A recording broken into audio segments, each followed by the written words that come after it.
కాంతారతో Kannada star Rishabh Shetty తనని తానే pan India స్టార్గా తీర్చిదిద్దుకున్నాడు. ఇప్పుడు ఆ సినిమాకి ప్రీక్వెల్ని కూడా స్వీయ దర్శకత్వంలో తెరకెక్కిస్తున్నాడు. ఇప్పుడు మరో పాన్ ఇండియా చిత్రం స్టార్ట్ చేశాడు. అది ఆషామాషీ కథతో కాదు, ఏకంగా ఛత్రపతి శివాజీ బయోపిక్తోనే బాలీవుడ్లో లాంచ్ అవ్వడం అన్నది మరో విశేషం. ఇటీవల శివాజీ మహారాజ్ జయంతి సందర్భంగా ఫస్ట్ లుక్ పోస్టర్ రిలీజ్ అయింది. ఛత్రపతి శివాజీ గెటప్లో ఒదిగిపోయాడు. చేతిలో పదునైన తల్వార్, ఆహార్యం, కాస్ట్యూమ్స్, గుబురుగడ్డం, తలపై రౌండ్ తలపాగా ప్రతిదీ శివాజీని తలపిస్తుంది.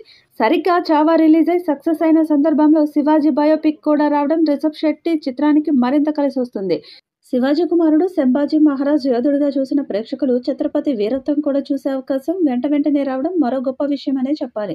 ప్రస్తుతం శివాజీ లుక్తో కూడిన రిషబ్ శెట్టి పోస్టర్ నెట్టింట వైరల్గా మారింది. చావా వేవ్లో పోస్టర్కి మంచి రెస్పాన్స్ వస్తుంది. దీంతో ఛత్రపతి సినిమాపై అంచనాలు భారీగా ఏర్పడుతున్నాయి. శివాజీ మహారాజ్ జీవితంపై గతంలో చాలా సినిమాలు వచ్చాయి, కానీ పాన్ ఇండియాలో ఏ సినిమా రిలీజ్ కాలేదు. ఈసారి మాత్రం దర్శకుడు సందీప్ సింగ్ ఛత్రపతిని పాన్ ఇండియాలోనే రిలీజ్ చేస్తున్నారు. ఈ చిత్రం జనవరి 21, 2027న ప్రేక్షకుల ముందుకు రానుంది. ప్రస్తుతం షూటింగ్ శరవేగంగా జరుపుకుంటున్న ఈ సినిమాపై ప్రేక్షకుల్లో భారీ అంచనాలు నెలకొన్నాయి.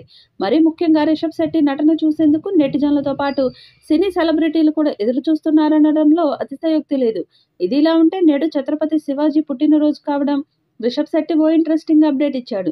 The pride of India Chhatrapati Shivaji Maharaj నుంచి ఓ పోస్టర్ను షేర్ చేశారు. ఇందులో అమ్మవారి సింహం మీద కూర్చొని ఉండగా ఆమె ముందు కత్తి పట్టుకొని ఛత్రపతి శివాజీ నిలుచున్నట్లుగా కనిపించారు. ప్రస్తుతం రిషబ్ శెట్టి పోస్టర్ అందరిలో క్యూరియాసిటీని పెంచుతోంది. ఒకవైపు దర్శకుడిగా సినిమాలు చేస్తూనే మరోవైపు హీరోగా పాన్ ఇండియా సినిమాలకు గ్రీన్ సిగ్నల్ ఇచ్చాడు ఈ కన్నడ హీరో. ఈ నేపథ్యంలోనే టాలీవుడ్ సెన్సేషన్ డైరెక్టర్ ప్రశాంత్ వర్మ దర్శకత్వంలో వస్తున్న జై హనుమాన్లో ఆంజనేయుడిగా కనిపించనున్నాడు.